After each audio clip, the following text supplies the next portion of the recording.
We are here for another one from the XRP Live event in Vegas, and of course, this is going to be a good one because I've got my friend Abs coming in from Good Evening Crypto. How are you, man? Always a pleasure.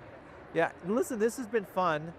2 days here, nonstop action on stage.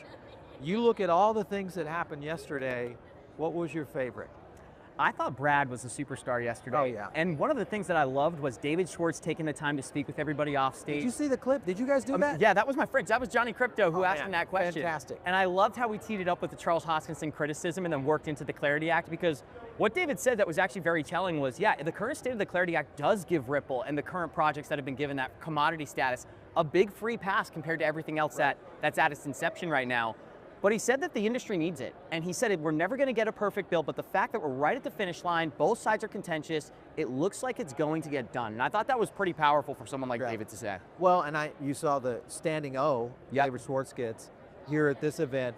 But the interesting point that I think was made was built around what was happening on Clarity. And we talked about this really quite at length, but I think it's important to really understand this is not necessarily a necessity for Ripple to kind of move forward.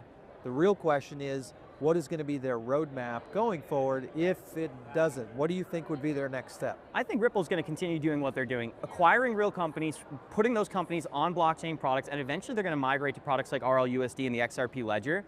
The biggest difference between Ripple and every other blockchain product in the space, in my opinion, is Ripple. It is the fact that Ripple has a $40 billion treasury, an $11 billion balance sheet, and they're going to go out and acquire companies that create real demand that's sustainable. You don't see any other projects doing that, and as much as I love to play Charles Hoskinson on my show, it's very entertaining, I think his criticism is fairly unwarranted. If you look at what's happening on the Cardano network as opposed to what Ripple's building, they're in totally different classes. It's like comparing Apple or Amazon to Friendly's or an ice cream shop almost. Yeah.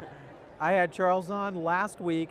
It was interesting. I pushed back a little bit when he was talking about Ripple and kind of the strategy behind it. And I said, listen, the flywheel effect, to your point, is that when Ripple does make a sale, that money is injecting back into the ecosystem, which is then injecting into the XRP Ledger, which is building, of course, companies, products, services. EZA does a whole launch here at this event, and it was like a Shark Tank.